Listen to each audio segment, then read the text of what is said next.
उसके लिए भी मरने के लिए भी तैयार हैं। लेकिन याद रखना, गोली खाने के बाद भी तब तक दम नहीं तोड़ेंगे जब तक इस लड़ाई को जीत ना लें। इस लड़ाई को हम जीतेंगे कि हम लड़ेंगे, हम जीतेंगे। ईवीएम हटाओ, ईवीएम हटाओ, ईवीएम हटाओ, ईवीएम हटाओ। रही है और उसके अंदर पिक्चर में भी दिख रही है कि सही जगह गई है, लेकिन जब वो डब्बा खोला जाता है तो पर्ची किसी और की निकलती है। तो फिर भरोसा कैसे करें ऐसी ईवीएम पर? और जो सरकार ईवीएम से चुनी जाएगी तो वो उस पर सरकार पे भी हम कैसे भरोसा करें? इसीलिए ये सरकार तानाशाह हो। मैं आप सबको इस कार्य के लिए बधाई देता हूं कि ये जो लोकतंत्र डॉक्टर बाबा साहेब अंबेडकर भारत को देकर गए, वो लोकतंत्र जो मोदी जी के द्वारा खतरे में डाल दिया गया है, डॉक्टर एसएम, उस लोकतंत्र को बचाने की जिम्मेदारी आज आप सब लोग निभा रहे हैं। इसके लिए मैं आपको शुभकामनाएं देता हूं। मैं खुद अभी सीधा केरल से कोची एयरपोर्ट से दिल्ली उतरा और सीधा यहां आया हूं, और अभी यहां से सीधा जाऊंगा पूना, फिर से एयरपोर्ट वापस। इसलिए आया हूं कि ये जो आजादी की लड़ाई है, ये हमारे प्रजातंत्र को बचाने की लड़ाई है, ये देश के संविधान को बचाने की लड़ाई है। इस लड़ाई को अगर नहीं लड़ा गया तो डॉक्टर बाबा साहब अंबेडकर जी की कुर्बानी बेकार चली जाएगी।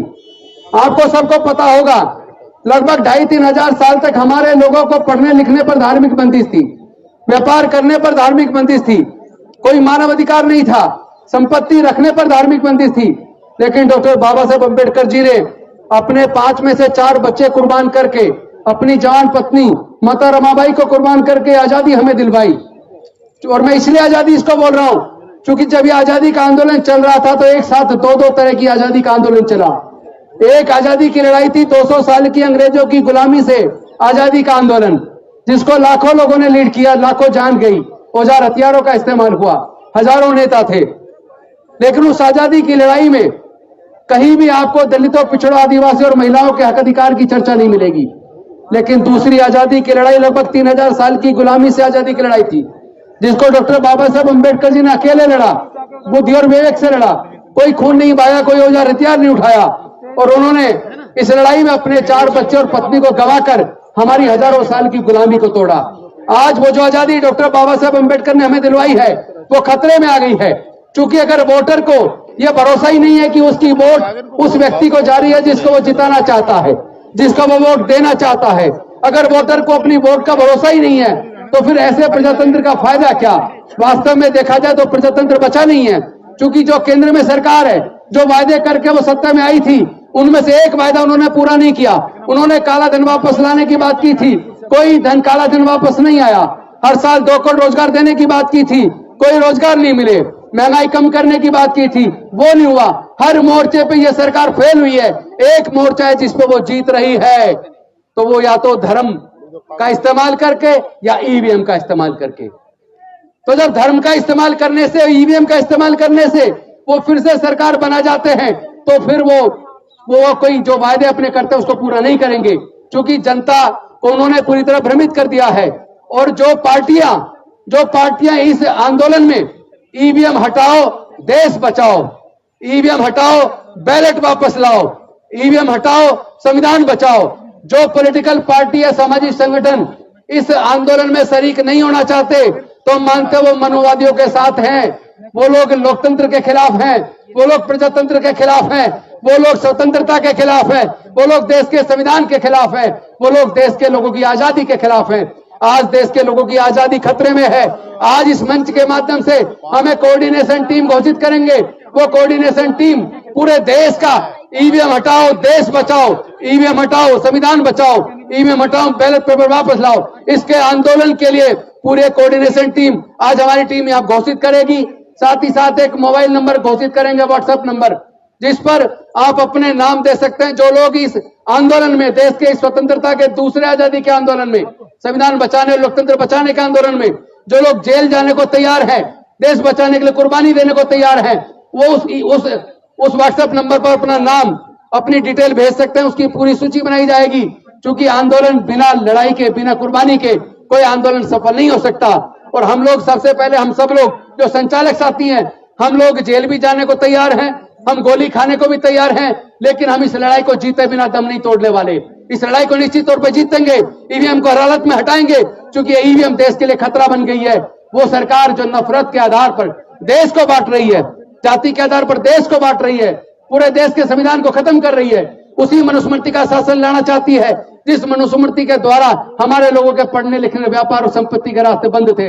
लेकिन मुझे दुख इस बात का है, इन सरकारों ने शिक्षा को महंगा करके वो शिक्षा का अधिकार जो बड़ी कुर्बानी से बाबा साहब ने दिया था, वो शिक्षा का अधिकार लगभग हमसे छीन लिया है। और साथ ही साथ बड़े मुश्किल से नौकरियों में आकर हमारे लोग धीरे धीरे आगे बढ़े थे, लेकिन सरकारी नौकरियों को सबको प्राइवेटाइज करके, सारा बेचकर, ठेकेदारी प्रथा लाकर, सारे सरकारी संस्थान बेचकर इन्होंने नौकरियों के रास्ते भी बंद कर दिए। और जो बची कुची थोड़ी बहुत नौकरी निकलती है, उसमें भी अगर आप देखो जो वैकेंसी निकलती है, 75% वैकेंसी केवल स्वर्ण जाति के लोगों के लिए और 25% में SC ST OBC के लोग। आप कभी देखिए जितनी वैकेंसीज का डाटा निकल रहा है, उसके अंदर वैकेंसी का जो पूरा चार्ट देखिए तो पता लगेगा 75% वैकेंसी उनकी क्यों है, उसमें केवल 25% देश के 85% लोग क्यों हैं। और वैसे 85 भी गलत हो गया, अब तो 88 हो गया। आंकड़े जो जारी हुए जाति के बिहार के अंदर, वो आंकड़े बताते हैं केवल 12% लोग स्वर्ण जाति के हैं, बल्कि जो छत्तीसगढ़ का आंकड़ा हमने देखा, मध्य प्रदेश का देखा, झारखंड का देखा, वहां तो स्वर्ण जाति के लोग केवल 6% है। लेकिन देश के सारे संसाधनों पर 90% संसाधनों पर इन 10% लोगों का कब्जा है। देश के 90% व्यापार पर इन 10% लोगों का कब्जा है। देश के सारे प्राकृतिक संसाधनों पर इन 10% लोगों का कब्जा है।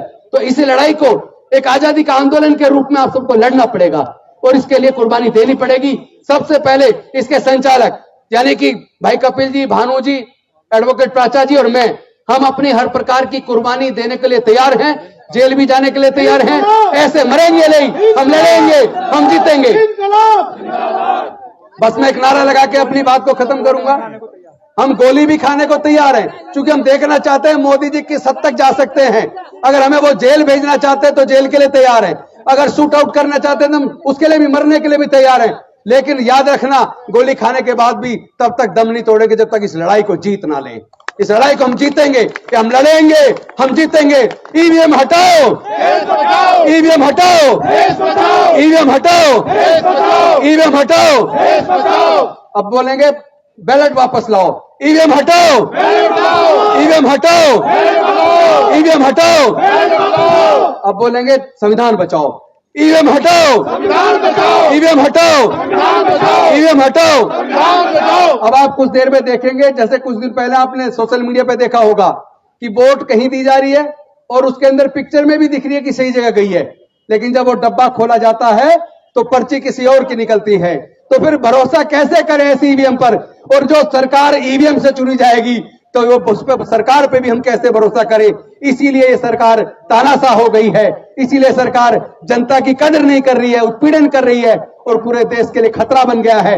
इसलिए देश को बचाने का आंदोलन निश्चित तौर पर हम जीतेंगे। इन्हीं शब्दों के साथ मैं अपनी वाणी को विराम देता हूं। बहुत जल्द आपके सामने ये मशीन का पूरा दिखाया जाएगा। और आपको याद होगा लगभग 3 साल पहले, जिसमें हाईकोर्ट के रिटायर्ड जज भी थे, हमारे बंगले पर, सरकारी बंगले पर मशीन से दिखाया गया था किस तरह मशीन से चीटिंग हो सकती है, और अब तो अनेकों लोगों ने करके दिखा दिया है। तो फिर ऐसी ईवीएम पर भरोसा क्यों करें? कुछ ही देर में आपके सामने प्रदर्शन होगा ईवीएम के द्वारा कि किस तरह चीटिंग होती है। उसके बाद भानु जी के माध्यम से वो घोषणा होगी मोबाइल नंबर की, जिसके द्वारा लोग जुड़ सकते हैं, कुर्बानी के लिए जुड़ सकते हैं। साथ ही साथ नेशनल कोऑर्डिनेशन टीम एक टेंटेटिव घोषित होगी और 1 महीने के अंदर अंदर पूरे देश से लोगों को लेकर, हर राज्य से प्रतिनिधित्व लेकर फिर परमानेंट बॉडी डिक्लेयर होगी और 1 महीने के अंदर हम इसको राष्ट्रव्यापी आंदोलन, इतना बड़ा आंदोलन बना देंगे। इतना बड़ा आंदोलन आज तक कभी भारत में, आजाद भारत में हुआ नहीं होगा। यह निश्चित तौर पर हमारी जीत होगी और आप सबकी जीत होगी, देश की जनता की जीत होगी, लोकतंत्र की जीत होगी, संविधान की जीत होगी। बहुत बहुत धन्यवाद। नमो बुद्धाय, जय भीम, जय भारत। वोट हमारा, राज तुम्हारा। नहीं चलेगा, नहीं चलेगा, वोट हमारा, राज तुम्हारा। नहीं चलेगा, नहीं चलेगा, वोट हमारा, राज तुम्हारा। नहीं चलेगा, नहीं चलेगा, वोट हमारा, राज तुम्हारा। नहीं चलेगा, नहीं चलेगा।